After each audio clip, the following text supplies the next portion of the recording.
Buonasera e benvenuti amici della Lega Calcio 8, siamo qui al Circolo Sportivo Ciriaci per raccontarvi la 12ª giornata della Serie A della Lega Calcio 8. Si affronteranno questa sera i padroni di casa del Cotton Club, capolista, per allungare ancora in classifica contro la Roma Calcio 8.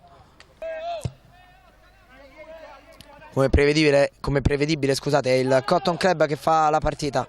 Mastro Pietro ci prova lui dalla lunga distanza e la smanaccia il numero 12 Gabriele. La rincorsa di Feola che va con il destro e pallone che finisce di poco a lato. Cerca di convergere verso il centro il numero 10, poi appoggia verso Mele, la parata di Goletti e Forcina non ci arriva. Scusate, a cercare Giordano, pallone rimane in campo ma è preda di Klaus Seferi che ora punta tutta la difesa del Cotton Club. Se ne va Seferi, prova con il mancino e c'è la deviazione, calcio d'angolo per la Roma Calcio 8. Ora Mele sposta il pallone sul destro, poi che si crea lo spazio dentro per Nolano. Cerca l'imbucata a servire Lefebvre, allontana ancora la difesa della Roma Calcio 8, ma sta crescendo la pressione del Cotton Club. Calcio d'angolo dentro a cercare Fernetti. L'1-0 del Cotton Club porta la firma di Francesco Fernetti. Nolano si appoggia ancora da Mele. Pensa per un attimo alla conclusione del numero 37, poi va dentro da Giordano. La finta, Lefebvre, Giordano! 2-0 del Cotton Club, azione magistrale questa del Cotton Club, finta di corpo veramente fantastica da parte di Giordano.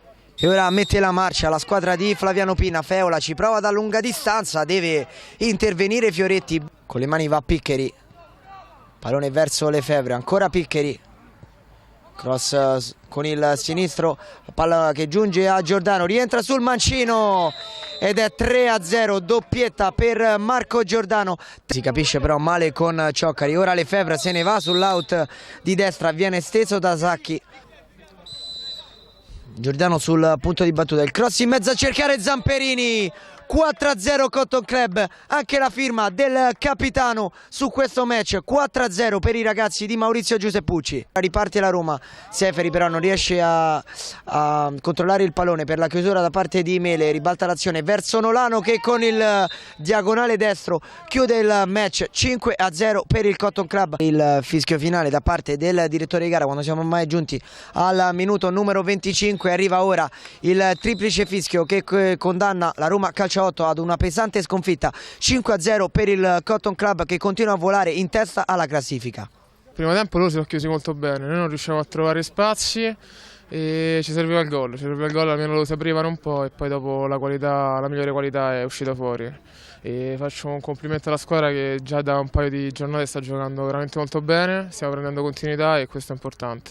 Siamo stati in partita fino alla prima rete loro, poi loro sono una grande squadra, c'è poco da dire, grande merito a loro che hanno dilagato meritando la vittoria ampiamente.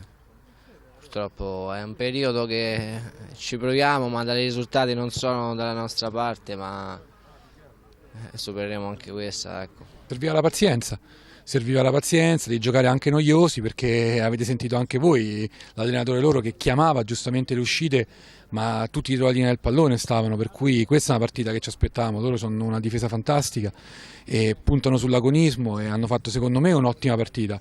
Fortunatamente noi siamo riusciti a sbloccarla anche con un po' di fortuna e da quel momento in poi si aprono altri spazi, diventa un'altra partita e il risultato quindi è anche molto generoso nei nostri confronti, però credo che sia comunque meritato e guadagnato sul campo.